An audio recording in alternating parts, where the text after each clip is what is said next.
বিশ্ব চ্যাম্পিয়ন আর্জেন্টিনার সামনে কি দাঁড়াতে পারবে আলজেরিয়া? সাধারণ ফুটবল প্রেমীদের চোখে লিওনেল মেসির সামনে দলটির পাত্তা পাওয়ার কথা না থাকলেও পরিসংখ্যান কিন্তু দিচ্ছে ভিন্ন আভাস। ফিফা র্যাঙ্কিংয়ের ২৮ নম্বর দলটি এখন উঠছে সাফল্যের আকাশে। কোচ ভ্লাদিমির পেতকোভিচের অধীনে গত ২ বছরে ১৯ ম্যাচ খেলে আলজেরিয়া হেরেছে মাত্র একটিতে। প্রথমবারের মতো বিশ্বকাপে আসা দলটিকে নিয়ে তাই এবার সমর্থকদের স্বপ্ন আকাশচুম্বী।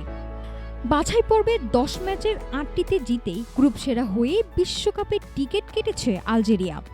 আলবিসেলেস্তেদের মুখোমুখি হওয়ার আগে তাদের আত্মবিশ্বাস এখন তুঙ্গে। প্রীতি ম্যাচে গুয়েতেমালাকে ৭ গোল দেওয়ার পর শক্তিশালী উরুগুয়েকে আটকে দিয়েছে তারা।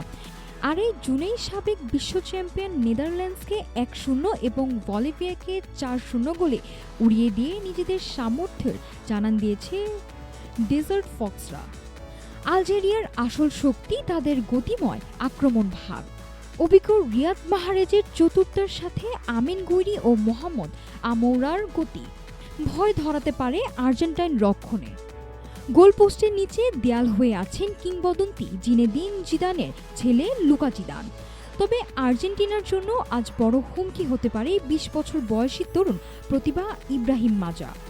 বায়ার লেভারকুজেনের হয়ে বুন্দেসলিগায় ৪৪ ম্যাচ খেলা মাজার ক্লাব সতীর্থ দুই আর্জেন্টাইন ইজেকুয়েল প্লাসিওস ও ইকো ফার্নান্দেজ।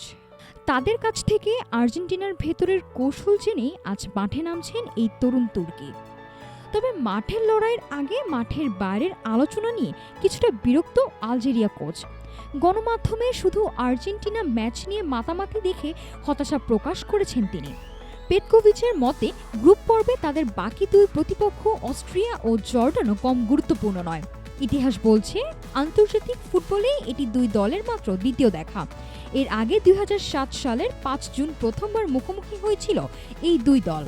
দীর্ঘ ১৯ বছর পর আজ আবার যখন তারা মুখোমুখি, তখন আলজেরিয়ার সামনে ইতিহাস গড়ার সুযোগ আর বিশ্ব চ্যাম্পিয়ন আর্জেন্টিনার সামনে শ্রেষ্ঠত্ব ধরে রাখার চ্যালেঞ্জ। নাফিসা মিয়া, ঢাকা টুডে।